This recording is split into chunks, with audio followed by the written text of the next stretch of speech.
I'm meeting up with actor, writer, and producer Belinda Jombwe, who's been making a name for herself in Australia's entertainment industry.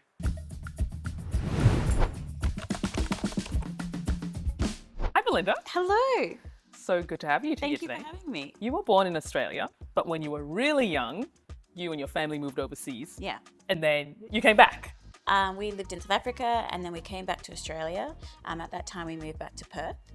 And some of my earliest memories were actually being teased for my accent. I definitely remember being the only black person. I just remember feeling very different. It was an interesting experience because I was born in Australia and so I was Australian, but I didn't feel like I fit in or belonged.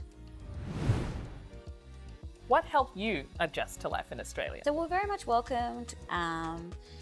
But in saying that, I feel like our cultural background at times was ignored. Something that really helped me is I'm so glad, I used to hate going to it, but we had communities. So in Perth, we had a Ugandan community. Oh, that's awesome. Yeah.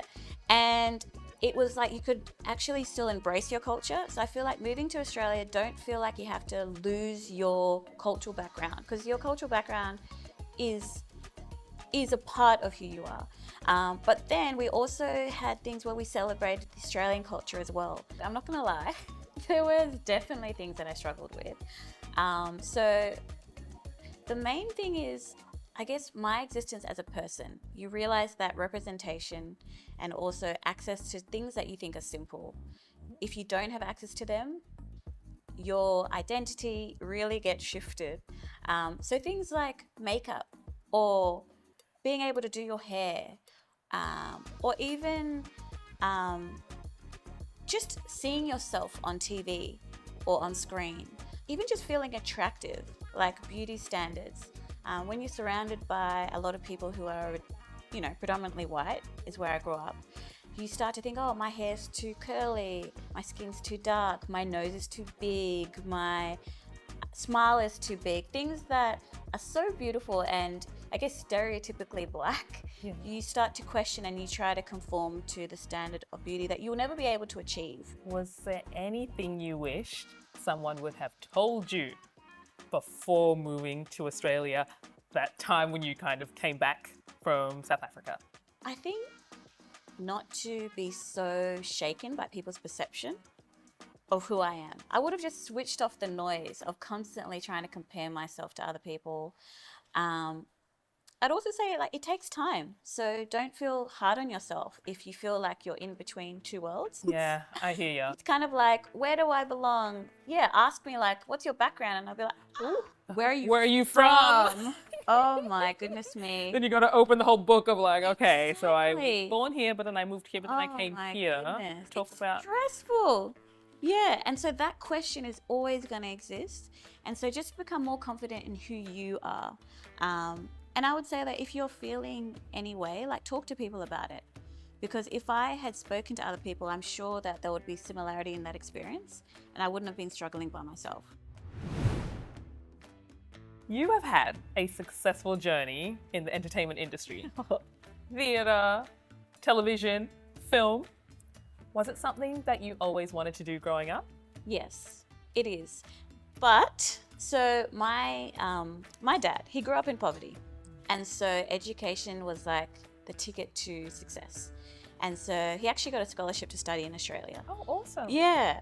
And so from a very young age, I knew that there was a very limited amount of careers that I was allowed to select from based on stability. You've got your law, your medicine, accounting, nursing.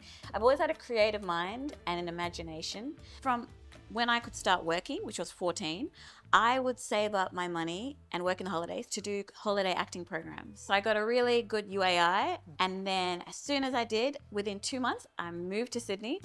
And I enrolled in a business degree, but I also enrolled in acting as well. And then I didn't tell my dad that I actually deferred and I studied acting full time, and that's when I really got passionate about it. How does it feel getting that call that you're going to be working on a television series or a film set? Oh, it feels great.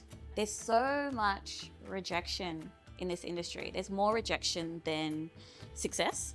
One show amongst 10 auditions is so worth it because you get to do what you love, even if it's just for a few months or maybe it's for a couple of years.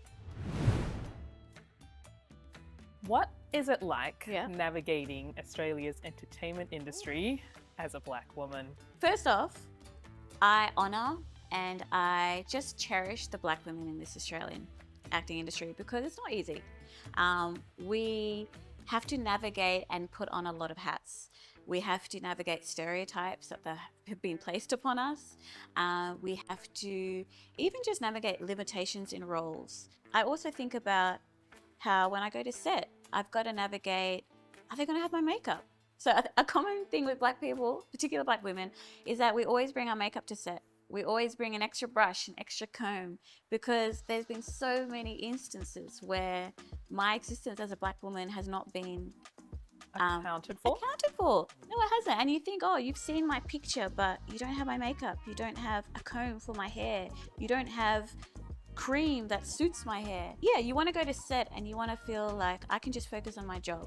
I can focus on my character. But no, you really have to always have that business hat on. And it can get tiring at times. And it can be discouraging at times too. There's so many different types of Black women in Australia. So sometimes on a script, if you see Black woman, you go, okay, what does that mean to the writer? What does that mean to the show? Am I Black enough to them, or am I too Black? And so you kind of feel like you're trying to navigate that, but also be planted in who you are. What tips would you share?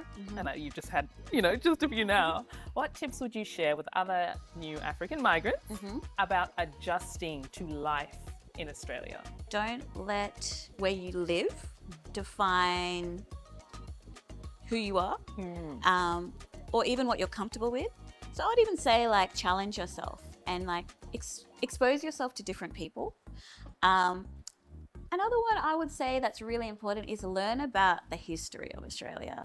Yeah. Learn about the Aboriginal cultures of the places that you're living in. What advice would you share to new African migrants about pursuing your passion in Australia? Just start. It doesn't matter if your parents don't think it's profitable or if they don't think it's stable enough. And I get it, coming from a different country, we might not have the luxury of being able to pursue something that might seem a bit ambiguous and definitely has its ups and downs. But I would say that your voice matters. Your story matters. Stop doubting yourself. Also, I would say don't try to fit into a box. So something that I used to do really early in my career is try to be who I thought the creative industry would think I wanted to be. So I wanted to be palatable. The people that I've seen who have been really successful are the people who didn't fall for that trick. The stories that I've read or that I've watched, the ones that have really resonated with me, who have been the ones where people have been vulnerable and have been speaking the truth from a place of authenticity. Another thing I would say is don't get jealous of other people like you who are doing well. Just celebrate, because there's a timing for everything. Yeah. And don't give up. Don't do the fallback option. That's so boring. To the new migrant, I say I can't wait to watch or to read or to view the thing that you've created. When Belinda said she experienced a lot of rejection, I felt that.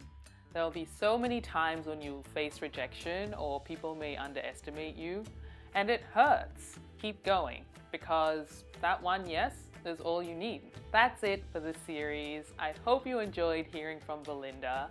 And if you haven't already, make sure you check out the previous episodes featuring other migrant experiences. Australia is a beautiful country, but it'll take a lot of resilience if you want to make it. Just don't give up.